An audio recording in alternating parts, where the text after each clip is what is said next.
Okay, hi. I did mean to do a February favorites video, but then I just didn't. I didn't have the time, or more specifically, I didn't have the energy when I did have the time. So then I had the idea to lump February and March together because it's my channel and I make the rules. And I think that's fine. And I did mean to film this last weekend for me, which would have been the last weekend of March, and have it up in the first week of April. But then, wouldn't you guess it, I didn't have the energy to do that in time on that timeline. So it's Easter weekend. It's the Saturday before Easter. It's the first weekend of April, and I'm filming it now, and hopefully I get it up relatively quickly. But you know, February and March favorites in like mid-April. It's not like there's a rule against that or anything, so I'm not gonna worry about it too much. If you're interested in seeing what my favorites of the last 2 months have been, stick around, keep on watching. If you didn't catch my January 2026 favorites video, it will be linked. It'll come up in a little card here on the screen, depending on what you're watching. If you don't see the card, scroll down to the bottom of the description box, and it'll be linked there for you, as well as other videos that I think are pertinent or that you might enjoy. We got a pretty decent little list to get through. It's not too crazy, again, but we got some stuff to get through, so let's just jump right into it. Grab your emotional support bevies and let's go. Side note, I have been on a Pepsi kick lately because I was getting burnt out on Dr. Pepper, which does feel criminal. So I've been drinking Pepsi. I've been giving myself a little break and drinking Pepsi. I really like Pepsi. That's it. Also, I did spend close to 2 hours doing this makeup, and I don't think I like it. I don't like this makeup look. I mean, it's fine. I don't want to photograph it. That's just where I'm at. So it'll just be for you. How fun is that? Anyway, first of all, I guess let's cover the holdovers. Let's cover the favorites that have maintained favorite status. I talked about, I won't go on and on because I did spend like half of the January favorites video going on about how incredible I think this scent is and how I have so many products in this scent now. Heretic by Nosferatu, still an absolute fave. Every nice thing I had to say about this scent, specifically here I have the perfume and the body lotion, but I also have the body wash and the candle, which I also talked about in that video. So if you want my in-depth thoughts on these, maybe go back to the January video because I don't want to be too redundant. It's very much a scent that you wear when you want it to kind of be like you just left the room, but the scent lingers behind you, and then someone else walks in and goes like, oh god, she was just here. That is this. If you're looking for a truly macabre signature scent, especially if you're a fan of florals, and in particular purple florals, and if you like a petrichor scent kind of situation, check this out.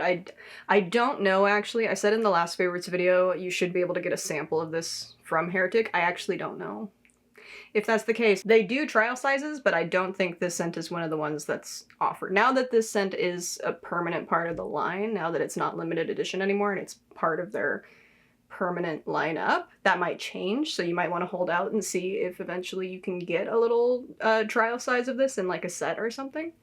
But yeah, I still love Heretic Nosferatu. Love, love, love. They really nailed it. Other scents, let's see, another fave that I've mentioned as a fave before because I talked about it in my 2025 Best in Beauty Part 1 video, where I talked about all my favorite skincare and bath and body care and fragrances of 2025. This was one of them. This is Dead Cool Mochi Milk. This is not a full size. This is a 10 milliliter bottle. But yeah, this came in a little trio of 10 milliliter bottles. Whenever I run through this, I will just get a full size, because obviously I will use it. Look at what I've done to this already. My word, I pulled it out toward the end of January because I was very interested in having this readily available to grab throughout February. Because I said in my Best in Beauty 2025 video when I talked about this scent is going to hit so hard in February, and it did. I wore this the entire week leading up to Valentine's Day because it just felt like such an appropriate one to reach for that purpose. I will also say the more and more I get to know the scent, this happens. As I wear scents more and more, the notes jump out at me more, like different notes that maybe I wasn't picking up on before. This smells so much more distinctly like peach to me, because a lot of people basically describe this like a strawberry mochi scent. They leaned really hard into the strawberry mochi image and the like pink marshmallow image when they were in the marketing for this scent. So I think it just hits a lot of people's noses like a strawberry marshmallow. It is very, very marshmallow. It's very much a warm, sticky, sweet marshmallow with like rice milk. But the fruit note in this is not a strawberry note. It's a peach nectar note. It's so much more distinctly peachy to me now, and I think it's because of the next scent I'm about to talk about, actually. Beautiful, beautiful, always love. Now, it's already hot. It's already getting hot in here. I turned off my AC so you guys wouldn't have to listen to it, because then this video would actually be intolerable to watch. But I am gonna suffer for it, just so you know. Anyway, like and subscribe. The next scent is a newer scent from the 7 Virtues. This is Strawberry Jam. I was immediately very interested in this because I wanted to see how it would compare to my beloved Mochi Milk. Let me pull up the scent notes actually on Strawberry Jam. I always do this. I always forget to do this before it would be like useful. 7 Virtues, Strawberry Jam, Eau de Parfum with vanilla marshmallow. Keynotes of sun-ripened strawberry, nutty pistachio, and whipped vanilla marshmallow. That just all sounded so perfect to me. That sounded like a dream perfume for me. Can I get the full notes, maybe? Would that be okay? Let's read the descriptions. Fragrance family, warm and spicy. I don't know about spicy. Warm, sure. Spicy, no, in my opinion. Scent type, warm and sweet gourmands. Absolutely.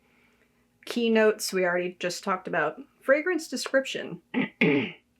A jammy, juicy, strawberry swirled gourmand perfume that spreads joy with every spritz. Aw. Nutty pistachio and freesia melt into sticky sweet, sun-ripened strawberry and whipped vanilla marshmallow for a long-lasting aromatherapy perfume designed to lift your spirits and spark instant happiness. Cute, cute, cute. Yeah, it says with sustainably sourced Madagascan vanilla and notes of upcycled jasmine. There's a typo in the label, that's why I paused right there. Sorry. Best for savoring the moment, spreading joy, and finding your jam. Story. This perfume funds Days for Girls and advancing period equity in North America. Love it. Love it, love it, love it. They always have like cute little info like that on all their labels for each of their scents, by the way. There's like a specific mood it's supposed to invoke and like just kind of extra info like that. It's a very joyful scent. I will give them that for sure. 7 Virtues. I was curious about how I was going to feel about this one because their scents are pretty hit and miss for me. The stuff I like from them I really, really like. And the stuff I don't like from them, I really, really don't like. I'm glad that this newest one is one that I really like. In fact, I think it might be my favorite 7 Virtues perfume. Big claim, I know, because Blackberry Lily has been like my scent from them for a long time. That one and the other one from them I really enjoy is Lotus Pear, actually. So if you ever see either of those out in the wild, give them a sniff, but also check this one out. It's not comparable to Mochi Milk at all, because this one actually has strawberry in the notes, and it really smells, it's like a photorealistic, like a jar of strawberry jam you just open. If you find yourself drawn to sweet scents and you like the idea of smelling like a candied strawberry situation, but you find a lot of the ones available to you kind of are too sweet, kind of have that strawberry candy in like a juvenile kind of way, which there's nothing wrong with, but it's not everybody likes that. This is like a mature strawberry candy perfume. The marshmallow comes through really nicely as like an undercurrent, but it's not overbearing. Strawberry's really stealing the show here, but it is like a warm, sticky sweet, but not in a super intense way. The floral notes are definitely subtle. They're just kind of a really nice accent. I don't get the pistachio at all. which kind of bums me out because I was looking forward to seeing how that layered in there, but I don't pick it up at all, really. It might be contributing to the warmth of it because it's like a toasted pistachio. I love like a pistachio or an almond note in a perfume, especially if it's like a toasted nut. Love. So I was really looking forward to that, and I'm sure it's in there, and as I wear this scent more and more, that thing will happen where more and more notes jump out at me as I get to know it. Love that, by the way. But yeah, this is delightful and lovely. I actually layered these a couple of times. I wear them mostly separately because these are on their own two very strong perfumes. So if you're layering them, you really only need a little bit of each. They work so well together. They still both hold their form. They have their signature kind of DNA, right? But they also really kind of bolster the things that between them, like the notes that they have in common, and also kind of bolster, like, they complement each other really well. I think, like, the notes that each of them have going for them separately, they all just kind of, you know, it's nice. So yeah, for the scents I was loving in February and March, Nosferatu will be staying firmly on the fragrance tray for the duration of this month through the end of April, and then once we hit May, I will probably finally pull her off the tray.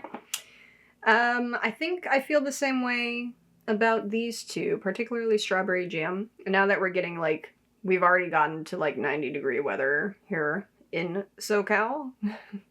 We had a crazy heat wave for a minute there. So, like, really heavy, sticky, warm, toasty, vanilla-y scents might not continue to be my jam for much longer here. But I'll get about to the midpoint of April and decide if maybe I want to pull these, and then probably keep Mochi Milk set aside until we get to wintertime, or at least toward the end of November. And then also probably pull Strawberry Jam back out for the summertime, because this scent in summer, I'm gonna be obsessed with it. That's all I'm saying. Okay, that pretty much covers fragrance, but quick honorable mention, because I did talk in Best in Beauty 2025 Part 1 about how much I loved the Saltaire Saltwater Vanilla scent. I had the body lotion at that point. Or no, I had run through the body lotion and not replaced it yet. I did replace it. I replaced it right after I filmed that video because I was like, I need it. And I have been wearing it. But also, more recently, Saltwater Vanilla,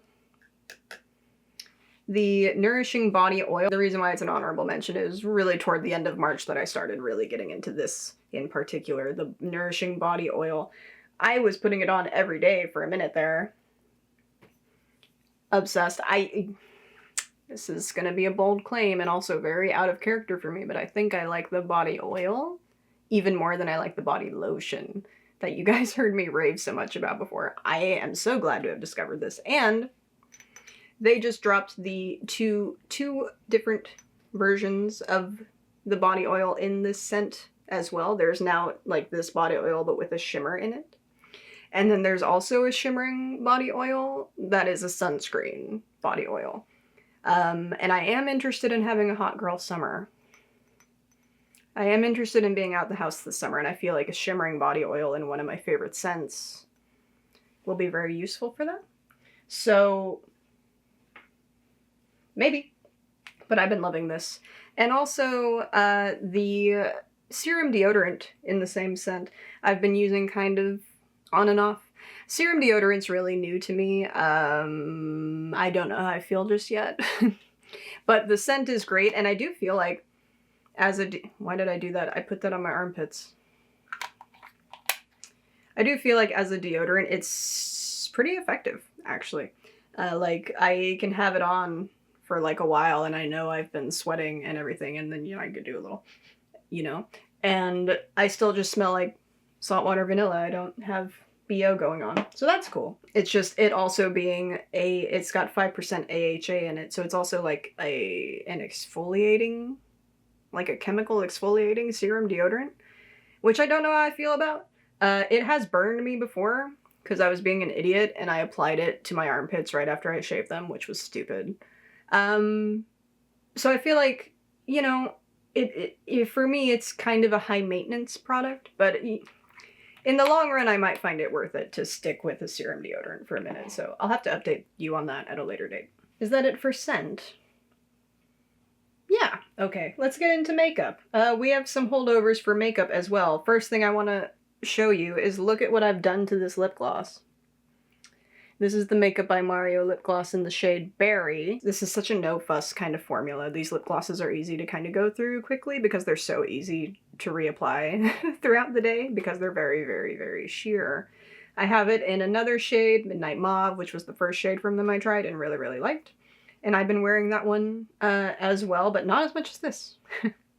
Not as much as this. I think Berry is going to become a staple for me. Similarly, the shade Fig in the Haus Labs lip glaze. This is the best lip gloss formula ever. We talked about that in Best in Beauty 2025 Part 2, that this is my favorite lip gloss formula. I've made a pretty decent dent in it as well. It's harder to see because it's a very opaque formula in a frosted tube to boot. But I made a pretty good dent in it too. I've been wearing this one a lot, this particular shade a lot. I do think we are kind of phasing out of her time seasonally, but I have 2 other shades of this lip gloss that will do me very, very well in the spring and summer anyway, so it's okay. So yeah, I've been getting a lot of use out of those. Of course, I have been wearing my Fenty glosses.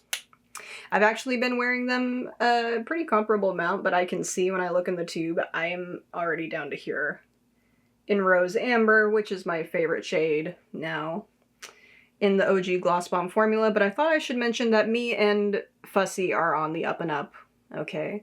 We've made amends for now. I've been wearing her again, and I've been happy with my experience, so I thought I would clarify that, because in Best in Beauty 2025 Part 2, I bitched a lot about Fussy. So I just thought I should mention that. We're on the mend. Another holdover from 2025, actually, because I did wear it a few times in February, because it's the most perfect pink highlighter. This is the Simi Haze highlighter. What's the full name of this? The Soft Strobe Creamy Highlight Powder in the shade Rose Quartz. It's just a really perfect hello. Okay, there we go. It's just a really lovely, perfect pink highlight, and the powder itself, the formula, is very smooth and lovely. Lovely, lovely, lovely. Couldn't recommend enough if you're a pink highlighter fan. They have other shades too, obviously. I think the formula itself is just really, really good. But if you're finding it difficult to find a pink highlighter that is non-sparkly or glittery, just kind of like a smooth strobing powder, this is a really good find. Speaking of highlighters, I teased this one in my January favorites video. I've been liking it. I've been hearing really mixed things about it from other people. This is the Kosas Shiny Objects highlighter in the shade Opaline.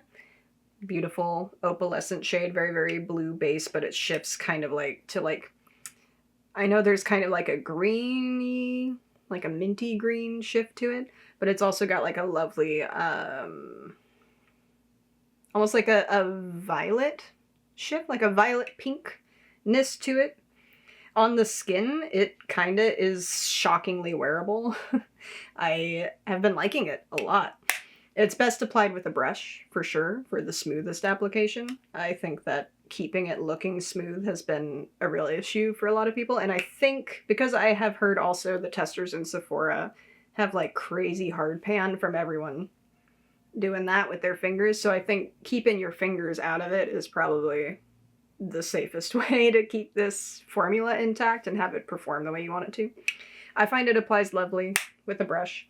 I tested it out for the first time in the same video where I tested out this eyeshadow palette for the first time. This easily achieved favorite status. Oh, I like destroyed the shimmer up here. For the month of March specifically. You guys saw me do 2 looks with the Rocky Horror Show palette from Wicked Widow Beauty in the last video I uploaded. If you haven't seen that, again, it will be linked. It will be linked in the places. Definitely check it out. I did something different with the music for this one, this no talking just makeup video. and I wasn't sure about it, but I decided, you know, I wanted to be on theme, so I made some interesting music decisions, and I really wasn't sure about it when I was editing it and before I uploaded it, but I decided to upload it anyway because I'm so brave. I really liked both the looks I did. I find this color story so inspiring that I'm itching to do more looks with it, so keep an eye out for that for sure. I wore this highlighter on my face for both of the looks that I did with this palette, and really loved the combo. Another product that I tried for the first time in that video, Trixie Cosmetics blush in the shade Cult Classic. I was not sure if this was going to be the most flattering shade on me, but I feel like it works. I really like this formula. It's so much softer than I was anticipating it being. Like when I swirled my brush in there the first time, it was super powdery. There was a lot of kick up. I was like, oh, I love this. I love this. It's like, I think I was expecting it to be more neutral, but it has like a really lovely red undertone to it. It makes it a really nice kind of like sunburny blush. Like it's like a bronzer shade bordering on like a sunburn shade. And it's got a really nice kind of subtle pearlescence to it. It's not like it looks like sparkly on the skin. It's not like it's a blush lighter or anything. It's just a really lovely kind of satin finish blush. Blended like a dream. So pigmented. Oh my god, so pigmented. A little bit goes a long way. I did not use a little bit when I tried it. I wound up, I was blushed up when I tried this out. And I was really happy with the way it looked on the skin. I think it's a beautiful product. It makes me really interested to try more stuff from Trixie Cosmetics. I have a couple shades of the lip stain from them that I have yet to try. I actually had the lip stains in my collection before I got the blush. So the lip stains are in my shame pile right now. They also have a powder highlighter, and I've been holding out for the shade Cold Shoulder in that highlighter formula to come back into stock, because I really want it. I'm like holding out for that kind of silvery toned highlighter. But this blush is beautiful, and the shade name, Cult Classic, made me feel like it was kind of a perfect blush to pair also with the Rocky Horror Show palette, so I was very happy with the overall vibe that was going on in that video for both the makeup looks. Some more blush faves that will surprise no one. I got 2 shades from the shade expansion of the Singe blushes, which you might recall if you were here for Best in Beauty 2025. The Singe blush formula did achieve favorite status last year, and it is maintaining that status now. They came out with 4 new shades. I grabbed 2 of them, so now I have 2 shades from the original launch and 2 shades from the expansion. I have 2 very warm tone blushes and 2 very cool tone blushes from them. This shade in particular, I love. Oh my god, it is perfect. A truly perfect, like, cool toned mauve-y blush that actually stays that way on the skin. It doesn't warm up on my skin. It's one of my pet peeves. A lot of beautiful, desaturated, cool toned products will warm right up as I blend them on my skin and turn, like, bright pink or like peachy or like and it's truly annoying. But this doesn't do that. This doesn't do that. And I love having like a powder blush in this kind of tone. Love. I also do enjoy this one. This is fun. Depending on your skin tone, it can come across as fun and funky or surprisingly wearable. I find on my skin tone it's surprisingly wearable. So that's cool. I had already tested this one out in a previous video, but I did also wear both of these in the last video with the Rocky Horror Show palette as well. Both of the blush formulas from CL are actually so dreamy. They're both so beautiful. I was particularly surprised by how impressed I was with the liquid blush, not because listen, I've heard like nothing but good things about both these blush formulas, okay? That's not it. It's just I'm not typically a fan of liquid blush. The only liquid blushes I've liked, like really actually genuinely liked in the last couple years were the blush filters from Huda Beauty. But this, I like this. This is a limited edition shade. It came in a set for the holidays. This is the shade Sugar. So I don't think you can get this shade really on its own unless they eventually decide to add it to the lineup, which I will let you know if I find out that that has happened. But there are a lot of really beautiful shades in this line of liquid blushes, so don't hesitate to check out the range anyway, even if you can't get this specific one. The Blush and Protect SPF 50. Love it. I don't know how much I buy into SPF infused makeup. I think definitely don't rely on SPF infused makeup to be your SPF. Definitely still wear like actual sunscreen, please. But it's kind of cool that it's like a mainstay of their whole situation. Like I think all of their products, if I'm not mistaken, have SPF in them. So that's cool. If you're interested in that kind of thing, definitely check it out. It's not like the reason I decided to try the brand. But I know it's a thing some people look out for, so. Even their powder products are infused with SPF. Let's see, what's the full name of this? The Flush and Protect SPF 45 powder blush. I got the shade Ruddy. If you were smarter than me, then you would have a liquid and a powder in a similar shade so you can layer them and maximize your SPF protection. But I didn't do that. I got them separately. I got them independently of each other, and that's why they were just different. They're also just different shades in each formula that entice me more. I'm kind of surprised by how much I like this. It's described as like a terracotta, which are not typically shades that I go for, but I was looking at the swatches and everything online, and for whatever reason, there were a couple shades that drew me in, but this was the one I just kept coming back to every time I thought about it, and like, am I gonna get one of those blushes? Really lovely and like more neutral on the skin than I was expecting. And this formula is absolutely delightful. I feel like it behaves very similarly to other like indie blushes that I love so much, like the Singe blushes, the Unearthly blushes in particular I think about with this, and even the Trixie blush. They're all like a really beautiful satin finish on the skin. They have a kind of, all three of those formulas have a glowiness to them, a pearlescence, if you will. So if you're building them up on the skin, you're not just building up pigment, you're also building up the pearlescence. You're building up the shine, which you might be into. This doesn't have the shine. This is just a true kind of satin matte finish that doesn't look super matte on the skin. It almost performs it kind of clay-like. You know, it's very flexible on the skin. It's a really lovely formula.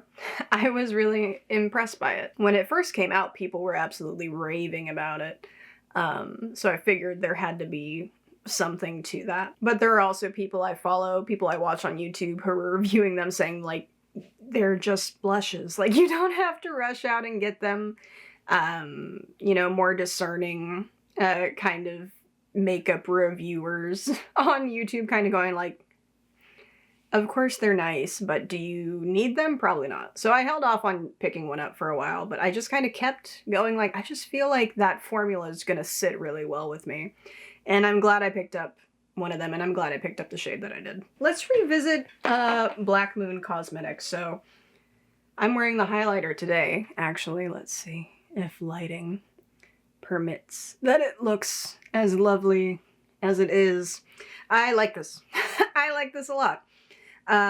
It's a really lovely, smooth, glowy, like candlelit kind of glow, like candlelit skin kind of glow effect.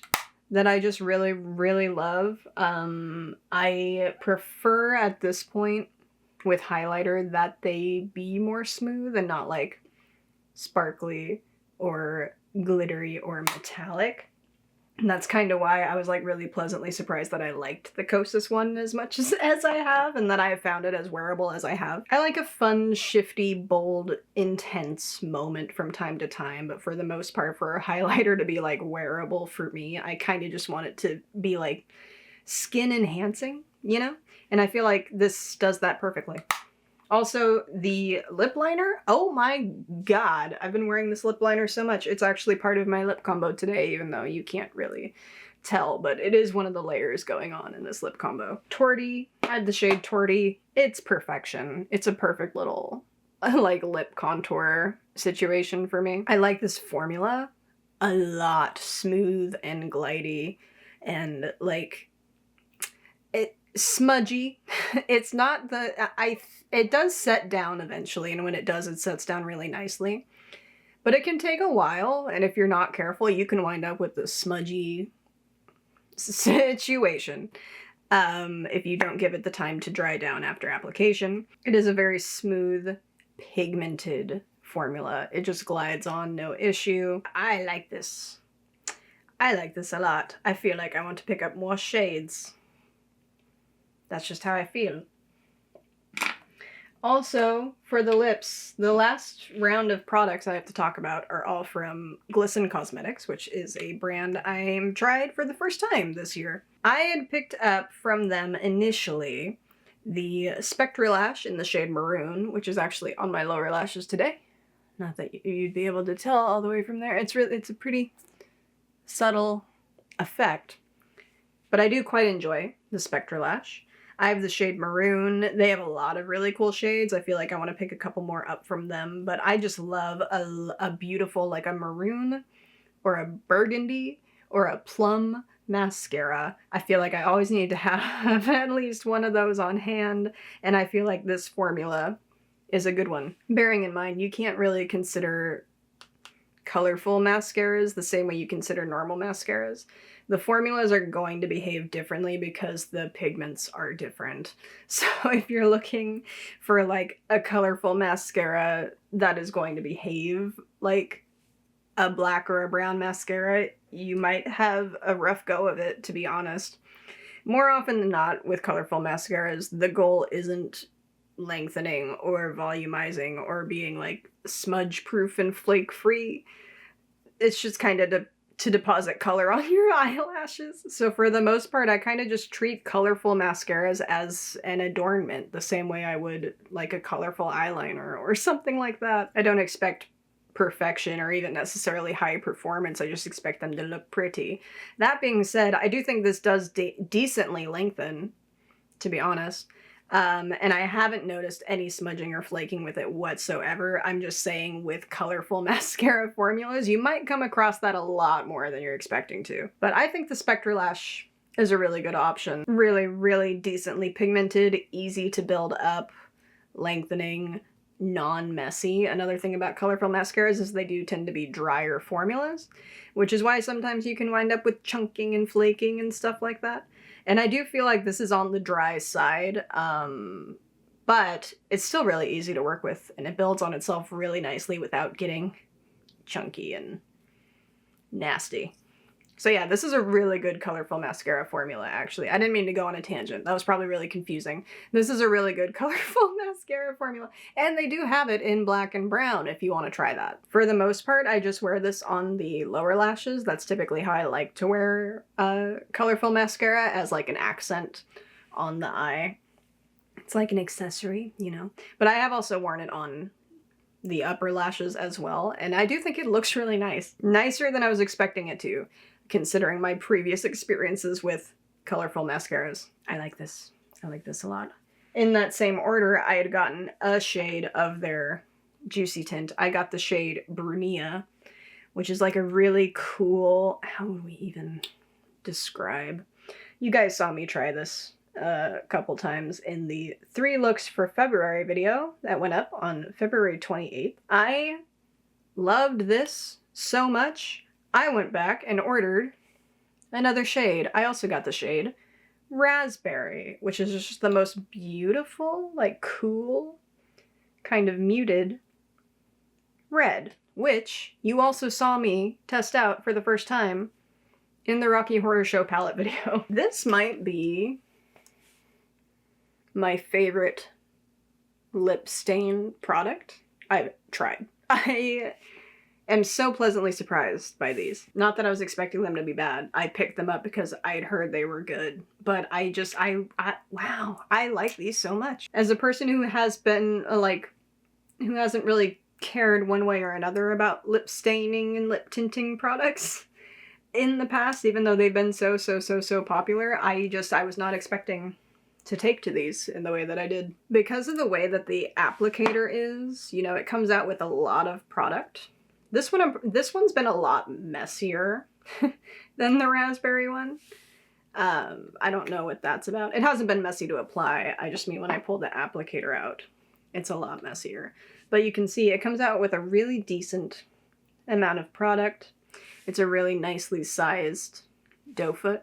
So that makes the applying like a smooth layer, a smooth, even application so much easier. Just as easy as it possibly could be. And then you just let it sit for a few minutes, and then you wipe it off with a makeup wipe, as you guys saw me learn in the 3 looks for February video when I was testing this guy out. I had initially tried to wipe it off with just like a Kleenex, and it had set so much at that point that it was just like not really coming off. And so then I was like, let's use a makeup wipe. And that was good. That was much better. Such a beautiful, even kind of pigment.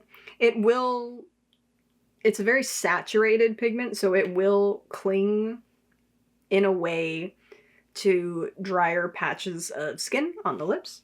Just like with any lip tint, lip stain situation, you just want to make sure you've exfoliated beforehand. It does just kind of like really drench the lips in color. And another thing I will say is it's not like a lip stain I think you're gonna want to wear as like your lip product. I know that a big part of marketing for a lot of lip staining products that are so popular right now is that they basically just go on like a lip gloss, like any lip gloss, and then you just don't really worry about it fading with time because it leaves a stain behind, right? But you can just wear it as your lip color for the day. You don't want to do that with these, because what they do is, as they're doing their thing, there's like a gray film that starts to form on the lips that is a little unsettling the first time you experience it. It doesn't feel like anything's happening. It's not like it's an unpleasant situation. It just doesn't look very, very good. I was surprised by it the first time I saw it with the Brunia shade. I guess that's how you know that it's working. I don't really know. I don't know how to explain it. It's just a thing that happens. But because of that, you're probably not gonna want to try to just wear this as your lip color.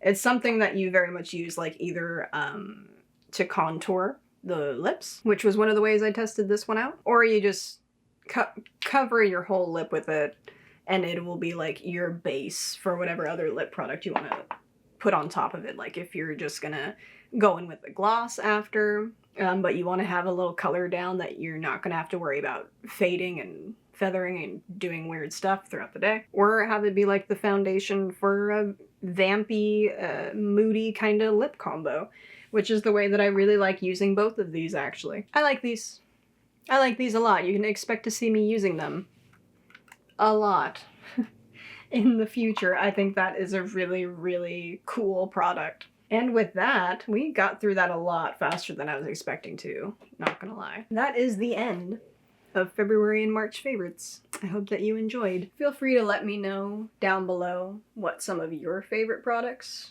of the last couple months have been. Feel free to let me know down below as well anything else that's been sparking joy. Doesn't have to be a beauty product. I recently played through a video game from 2006. Okay. That was a video game I played so much as a kid that I memorized it. I played it through it so many times. I had it memorized and I could speedrun it in a matter of like a couple of hours if I let all the cinematics play, which I did, because then it's kind of like having a little movie. And that was Tomb Raider Legend. I was a big Tomb Raider girly growing up. Obviously, I still am. Still am a big Tomb Raider girly. So I played through that game recently. And it was very fun. And I enjoyed it a lot. It was a very good nostalgic time. Sorry if the fan is distracting. It really is warm. I'm sorry. Anyway, thank you so much for watching. Thank you for taking some time out of your day to come hang out with me. It was very cool of you, and I hope that you enjoyed. I hope that you and your loved ones are all doing well and life is beautiful, and that you guys are staying safe and healthy out there and surviving in the heat. If you live somewhere where there is heat, because my goodness, summer is going to be brutal. Oh, summer's going to blow. Oh no. I obviously have to stop this video. I have to stop myself filming immediately. Be kind to others, be good to yourselves, and vice versa. And I'll see you back here for the next one very, very soon. Bye. Mic check. Mic check, check, check. Gotta get that AC on. My bed is so unmade. My god. Alright. I want to sit like back here. That's where I want. That is where I want to sit.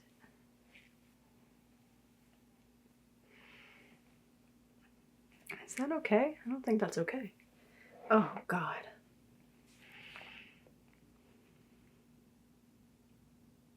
Ugh.